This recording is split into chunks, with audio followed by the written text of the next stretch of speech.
મિત્રો, પાટણ લોકસભા માંથી કોંગ્રેસ પક્ષનું નેતૃત્વ કરું છું. આગામી ચૂંટણીઓ આવી રહી છે ત્યારે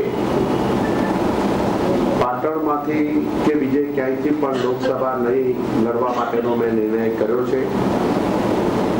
એ નિર્ણય પાટણમાં મારા કાર્યકરોની હાજરીમાં અને પત્રકાર મિત્રોની હાજરીમાં પણ નિર્ણય કર્યા પછી રોજ આપનામાંથી કેટલાય મિત્રોના ફોન આવે કે જગદીશભાઈ 4:30 વાગે ભાજપના કાર્યાલય પહોંચી રહ્યા છો.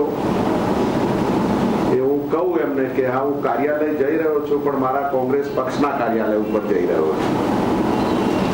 પાર્ટીમાં મેં વિનંતી કરી છે અને પાર્ટીએ મને કહ્યું છે કે ના, તારે લડવાનું છે, બીજે પણ લડવાની તૈયારી રાખો તો રાખવાનું છે. મેં સવિનય ના પાડી છે કે આખા ગુજરાતમાં કામ કરીશ. પાર્ટીએ ઘણું આપ્યું છે, 2 વખત ધારાસભ્ય, અને બિલકુલ કલ્પના નહીં મારી કે હું MP બનું. સંજોગો એવા ઉભા થયા અને મારે દહેગામથી ત્યાં જવું પડ્યું. આજે પાર્ટીની ક્રાઇસિસ છે તો એમાં કામ કરવા માટેના નિર્ણયો છે. એ તદ્દન માત્ર પેપરની આ વાતો છે. મેં બનાસકાંઠાના નવા વર્ષના મિલન સમારંભમાં 5000 કે હું બનાસકાંઠા, સાબરકાંઠા કે ક્યાંય લડવાનો નથી. પાર્ટી અને મારી વ્યક્તિગત ઈચ્છા હશે તો પાટણ સિવાય હું લડવાનો નથી.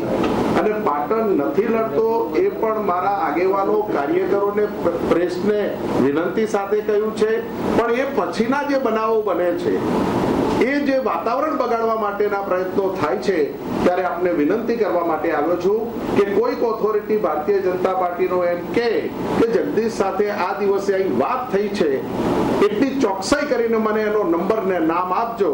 સરસ મજાના ન્યૂઝ તમને બીજા દિવસે હું આપીશ.